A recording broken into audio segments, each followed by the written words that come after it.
جی عزیز طلباء السلام علیکم ورحمۃ اللہ۔ اسلامیات لازمی سال اول کا چوتھا لیکچر آپ سماعت کریں گے۔ تیسرے لیکچر میں ہم نے وجود باری تعالیٰ کے قرآنی دلائل بیان کیے تھے، تو ان قرآنی دلائل میں نے آپ سے کہا تھا کہ پورا سوال لیکچر میں نہیں بیان کر پایا میں، تو آج جو بقیہ حصہ ہے وہ آپ کے سامنے پیش کیا جائے گا۔ وجود باری تعالیٰ کے قرآنی دلائل، یعنی وجود باری تعالیٰ، اللہ تعالیٰ کے موجود ہونے کے اس بات پر، اس کو ثابت کرنے پر جو ہم قرآن سے دلائل پیش کر رہے تھے، ان میں سے ہمارا اگلا حصہ یہ ہے، انشاءاللہ اس کو بیان کیا جائے گا۔ قرآن مجید میں اللہ تعالیٰ نے بیان کیا، یہ جو پورا حصہ بیان کیا جا رہا ہے آپ کو بہتر پتا ہے کہ ہم ٹیکسٹ بک کو ہی فالو کر رہے ہیں۔ ٹیکسٹ بک کے اندر جتنے دلائل پیش کیے گئے وہ سارے کے سارے بیان کیے جائیں گے۔ تو اگلی ہیڈنگ ہے ہماری اللہ کی کاریگری، صنعت باری تعالی، خلقت باری تعالی یا صنعت باری تعالی، اللہ کی کاریگری، یہ سیم ہے۔ تو کاریگری اللہ تعالیٰ کی ہے، مطلب ساری کائنات کو جو اللہ تعالیٰ نے بنایا ہے، انسان دیکھتا ہے وہ حیران رہ جاتا ہے کہ یہ ایسا کیسے ہو سکتا ہے، زمین یہ کیسے ہو سکتی ہے، آسمان کیسے بغیر ستونوں کے رہ سکتا ہے، اور یہ اتنے بڑے بڑے پہاڑ کیسے بن گئے۔ تو اللہ تعالیٰ فرماتا ہے یہ کسی عام ہستی کی بنی ہوئی چیزیں نہیں ہیں، یہ کسی عام شخص کی بنی ہوئی، کسی مخلوق میں سے کسی کی بنی ہوئی نہیں ہے، بلکہ یہ خالق کی بنی ہوئی ہیں، اللہ رب العزت کی بنی ہوئی ہیں۔ تو اللہ ہر چیز پر قادر ہے، تو یہ پہاڑ، ندی، نالے، دریا، سمندر، آسمان، زمین، یہ کچھ بھی نہیں ہے اللہ کے سامنے۔ لیکن یہ جو آیت ہے صنع اللہ الذی اتقن کل شیء، اس کا مطلب ہے کہ کاریگری اللہ کی ہے، الذی جس نے اتقن مضبوط کر دیا کل شیء ہر چیز کو۔ اصل میں یہ بات ہمیں تب سمجھ آئے گی جب ہم اس آیت کے مکمل حصے کو جب ہم پڑھیں گے۔ قرآن مجید میں اللہ فرماتا ہے وَتَرَى الْجِبَالَ تَحْسَبُهَا جَامِدَةً، اللہ فرماتا ہے کہ تم دیکھتے ہو پہاڑوں کو کہ وہ مضبوط ہیں، جمے ہوئے ہیں، لیکن یہ جو مضبوط پہاڑ تمہیں نظر آ رہے ہیں حقیقت میں کیا ہے؟ وَتَمُرُّ مَرَّ السَّحَابِ، یہ چل رہے ہوں گے بادلوں کی طرح۔ بظاہر یہ ہمیں معلوم ہوں گے کہ یہ اپنی جگہ ٹھہرے ہوئے ہیں، حرکت نہیں کر رہے، لیکن حقیقت کیا ہوگی؟ یہ تمرو، چل رہے ہوں گے مر السحاب، بادلوں کی طرح۔ مطلب یہ ہے کہ جب قیامت کے قائم ہونے سے پہلے سور پھونکا جائے گا، جو آپ قیامت کی نشانیاں پڑھتے ہیں، سنتے ہیں کہ قیامت جب قائم ہونے لگے گی تو یہ پہاڑ روئی کی طرح اڑ رہے ہوں گے، یہ اس واقعے کو سامنے رکھا جا رہا ہے۔ تو لوگ حیران ہوتے ہیں کہ وہ کیسے ہوگا، ایسے یہ سب کیسے ہوگا؟ تو اللہ تعالیٰ فرماتا ہے صنع اللہ الذی اتقن کل شیء، یہ اللہ کی کاریگری ہے، یہ صنعت خداوندی ہے، جیسی صنعت کسی اور کی نہیں ہو سکتی۔ تو گویا پہاڑ جو جمے ہوئے ہیں، جامد ہیں، لیکن اس کے باوجود وہ چل رہے ہیں، تو یہ سارا کچھ اللہ تعالیٰ کی کاریگری ہے، اور یہ سب کچھ کوئی اور نہیں کر سکتا۔ اگر کر سکتا ہے تو وہ اللہ کر سکتا ہے، جس سے یہ ثابت ہوا کہ اللہ کی ذات موجود ہے۔ آگے ہم چلتے ہیں منکرین کا رد۔ ہمارے ٹیکسٹ بک کے لحاظ سے جو اگلی ہماری ہیڈنگ ہے وہ ہے منکرین کا رد۔ کیا مطلب؟ جو داہریہ قسم کے لوگ ہیں، سیکولر لوگ ہیں، جو کہتے ہیں کہ یہ زمین، کائنات، آسمان یہ خود بخود ہر چیز بن گئی ہے، تو اللہ تعالیٰ نے ان کا رد کرتے ہوئے کیا ارشاد فرمایا؟ آئیے سنیے، قرآن مجید میں اللہ فرماتا ہے ام خلقوا من غیر شیء۔ لفظی ترجمہ دیکھیے غور سے، ام خلقوا، کیا یہ پیدا ہو گئے، من غیر شیء، کسی چیز کے بغیر، یعنی نہ ان کی ماں تھی، نہ ان کا باپ تھا، نہ یہ نظام تخلیق تھا، یہ خود بخود پیدا ہو گئے. یہ کیسے ہو سکتا ہے؟ کیا یہ پیدا ہو گئے کسی کے پیدا کیے بغیر؟ ام ہم الخالقون، یا انہوں نے خود اپنے آپ کو پیدا کیا؟ کیا خود ہی اپنے خالق ہیں؟ یا پھر ام خلق السماوات والارض، یہ جو زمین بنی ہوئی ہے، آسمان قائم ہے، زمینیں بنی ہوئی ہیں، کیا ان زمینوں آسمانوں کو کیا انہوں نے بنایا ہے؟ بل لا یوقنون، حقیقت تو یہ ہے کہ ان کا یقین ہی نہیں ہے، ان کا ایمان ہی نہیں ہے. اس بات پر ان کا یقین اور ایمان ہی نہیں ہے کہ اس کائنات کو بنانے والا اللہ تعالیٰ ہے. اگر یہ یقین رکھیں، اگر یہ ایمان رکھیں، تو پھر ساری بات واضح ہو جاتی ہے کہ اس کائنات کا بنانے والا اللہ موجود ہے. کیونکہ ہم نے اس سے پہلے والی جو آیت تھی اس کے اندر پڑھا تھا کہ اللہ نے یہ جو نشانیاں بیان کی ہیں وہ عقل والوں کے لیے بیان کی ہیں، بے وقوف اور کند ذہن کے لیے نہیں بیان کی. یہ وہ لوگ اس کو سمجھ سکتے ہیں جو سمجھنا چاہتے ہیں، جن میں عقل موجود ہے. تو اللہ نے ان منکرین کا رد کر دیا. کیا یہ خود پیدا ہوئے؟ نہیں. آئیے ذرا دیکھیے، ایک نظام کائنات ہے، اس کے اندر ماں بھی ہے، باپ بھی ہے، دونوں کا ملاپ ہوتا ہے، پھر جا کے بچہ پیدا ہوتا ہے. اس سے یہ پتا چلا کہ یہ بغیر کسی کے پیدا کیے پیدا نہیں ہوئے، اور ماں باپ کو جو صلاحیت بخشی ہے وہ بھی اللہ نے بخشی ہے. ماں باپ کے ملاپ کے اندر جو اللہ نے قدرت رکھی ہے، قدرت خداوندی سے یہ سب نظام چل رہا ہے. تو اللہ فرماتا ہے نہ تم بغیر کسی کے پیدا کیے پیدا ہو گئے، اور نہ ہی تم نے خود اپنے آپ کو پیدا کیا. اگر تم نے خود اپنے آپ کو پیدا کیا ہے تو پھر خود جیسا کوئی اور بھی بنا دکھاؤ. ایسا نہیں ہو سکتا.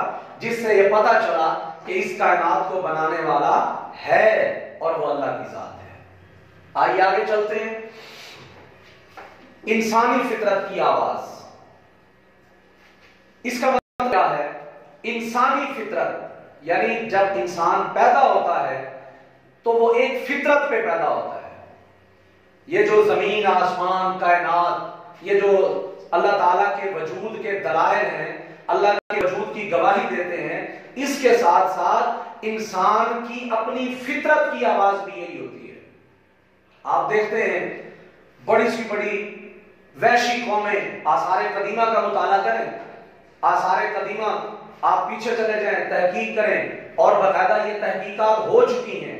وہ لوگ جو جنگلی لوگ تھے، جنگل میں رہتے تھے، جن کا کوئی تعلق نہیں تھا کسی سمجھدار شخص سے یا آبادی سے، یا مطلب کہ وہ علم سے آشنا نہ تھے، بالکل جنگلی اور جاہل قسم کے لوگ تھے.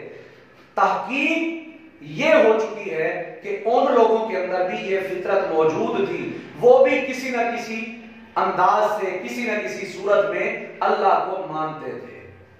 اسی طرح اگر سمجھدار سے سمجھدار قوم ہے، وہ بھی اللہ کو مانتی ہے کسی نہ کسی لحاظ سے. تو اللہ کو انسانی فطرت کے اندر بھی یہ بات شامل ہے. جس طرح اللہ قرآن مجید میں ارشاد فرماتا ہے فطرت اللہ التی فطر الناس علیہا. کیا مطلب؟ فطرت اللہ کی جس پر اس نے سب لوگوں کو پیدا کیا. کیا مطلب؟ کہ جس فطرت پر اللہ نے پیدا کیا. جب بچہ پیدا ہوتا ہے تو وہ ایک فطرت پہ پیدا ہوتا ہے، اور وہ فطرت مفسرین فرماتے ہیں فطرت سے مراد ہے دین اسلام. اور بے شمار حدیثیں بھی اس پر دلائل کے طور پہ ہم پیش کر سکتے ہیں. جیسا کہ نبی پاک علیہ السلام نے فرمایا کہ جب بچہ پیدا ہوتا ہے تو وہ فطرت اسلام پہ پیدا ہوتا ہے. کیا مطلب؟ یعنی اس کے اندر دین اسلام کو قبول کرنے کی صلاحیت ہوتی ہے، وہ اسلام پر ہی پیدا ہوتا ہے. لیکن کیا ہوتا ہے؟ کان ابواہ یحودانہ و ینصرانہ، اس کے ماں باپ ہی ہوتے ہیں جو بعد میں اس کو کیا کرتے ہیں؟ یہودی بنا دیتے ہیں یا نصرانی بنا دیتے ہیں. تو مطلب ایک بچہ جب پیدا ہوتا ہے وہ فطرت اسلامی پہ پیدا ہوتا ہے. بعد میں اس کو جیسا ماحول ملتا ہے، جس طرح کا اس کو ماحول ملتا ہے، میسر آتا ہے، اس طرح کا وہ بن جاتا ہے. تو لہٰذا اللہ نے جو پیدائش کے وقت جو فطرت انسان کو دی ہے وہ فطرت بھی دین اسلام والی ہے، اور وہ فطرت بھی یہی ہے کہ اللہ ہے، اور وہ فطرت اللہ نے عطا کی ہے۔ تو اسی طرح اللہ تعالیٰ نے وہ جو وعدہ، اور یہ جو کون سی فطرت ہے، وہ جو اللہ نے عالم ارواح میں وعدہ فرمایا تھا، الستُ بربکم، وعدہ لیا تھا، کیا میں تمہارا رب نہیں ہوں؟ کیا میں تمہارا رب نہیں ہوں؟ سب نے کہا تھا یا اللہ قالوا بلا، تو ہی تو ہمارا رب ہے۔ تو اللہ تعالیٰ نے ہر شخص کو اسی فطرت پہ بنایا، یعنی اللہ کے وجود کا اقرار کرنے والی فطرت پر انسان کو پیدا کیا۔ لیکن بعد میں کوئی دہریہ بن جائے، کوئی سیکولر بن جائے، کوئی منکر بن جائے، تو وہ اس کی اپنی بد قسمتی ہے، لیکن اللہ نے اس کو فطرت پہ پیدا کیا ہے۔ یعنی انسان کی یہ فطرت میں یہ بات شامل ہے کہ میرا رب ہے، میرا خالق مالک میرا مالک ہے۔ تو آئیے اسی طرح اگلی ہیڈنگ کی طرف چلتے ہیں، ذات کا مشاہدہ۔ ہم نے ابھی دلائل پڑھے کہ زمین میں نشانیاں ہیں، آسمانوں میں نشانیاں ہیں، دن کے آنے جانے میں، رات کے آنے جانے میں بے شمار نشانیاں ہیں۔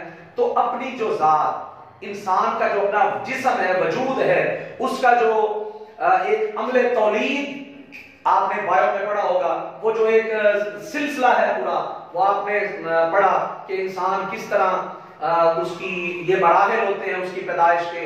تو آئیے میں آپ کو بتاتا ہوں۔ سب سے پہلے ہم آیت پڑھتے ہیں، وَفِي الْأَرْضِ آیَاتٌ لِّلْمُوقِنِينَ، اور زمین میں بہت ساری نشانیاں ہیں یقین رکھنے والوں کے لیے۔ اب یہاں پر بھی وہی بات آ گئی لِأُولِي الْأَلْبَابِ والی، یعنی جو عقل مند لوگ ہیں نشانیاں ان کے لیے ہیں، جو عقل مند نہیں ہے اس کے لیے کیا نشانی ہے۔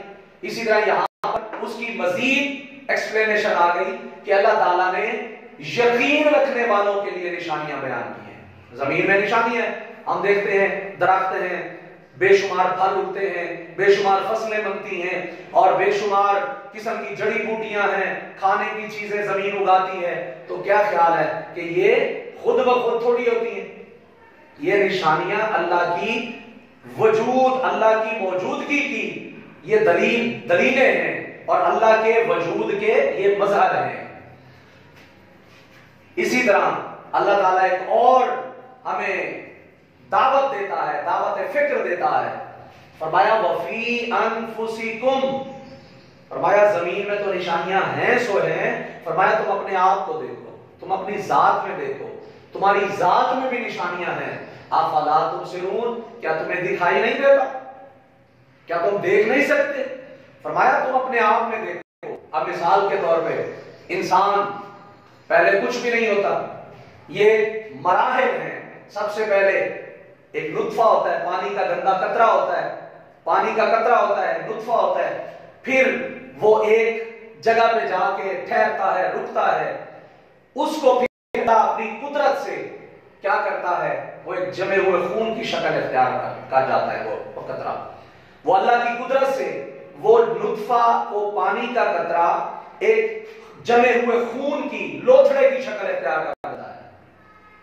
پھر اس کے بعد وہی لوتھڑا گوشت بن جاتا ہے، وہ گوشت کچھ پیریڈ، کچھ عرصے تک وہ گوشت رہتا ہے، پھر ہڈیاں اس کی بن جاتی ہیں، ہڈیاں تیار ہو جاتی ہیں، پھر ان ہڈیوں پر مختلف وہ جو ہڈیاں ہوتی ہیں ان کو گوشت ڈھانپ لیتا ہے۔ خالی ہڈیاں نہیں، وہ تو ڈھانچہ ہوتا ہے، وہ تو ایک عام اسٹیچو مجسمہ بن جاتا ہے، نہیں، پھر اللہ تعالیٰ اس کو گوشت سے ڈھانپ لیتا ہے۔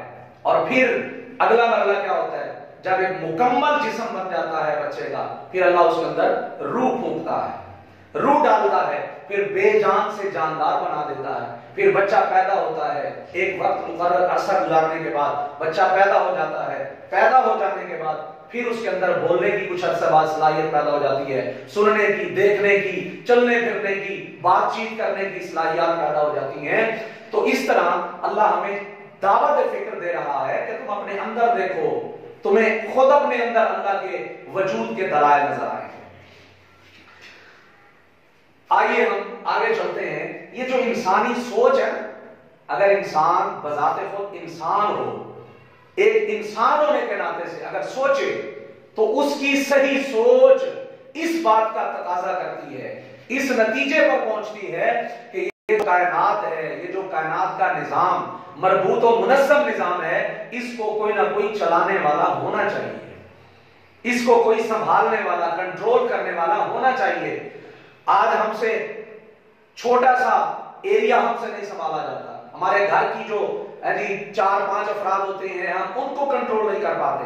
یہ ساری کائنات اربوں خربوں لوگ ہیں، اتنی چیزیں یہ ساری کیسے خود بخود کنٹرول میں آ سکتی ہیں؟ نہیں، عقل یہ تقاضا کرتی ہے، انسانی صحیح سوچ اس نتیجے پر پہنچتی ہے کہ اس پوری کائنات کو سنبھالنے والا، چلانے والا، کنٹرول کرنے والا ہونا چاہیے۔ کوئی ایسا ہو جس کی مرضی سے دن آئے، کوئی ایسا ہو جس کی مرضی سے رات آئے، کوئی ایسا ہو جو ساری کائنات کو چلانے والا ہو، اور وہ کون ہے؟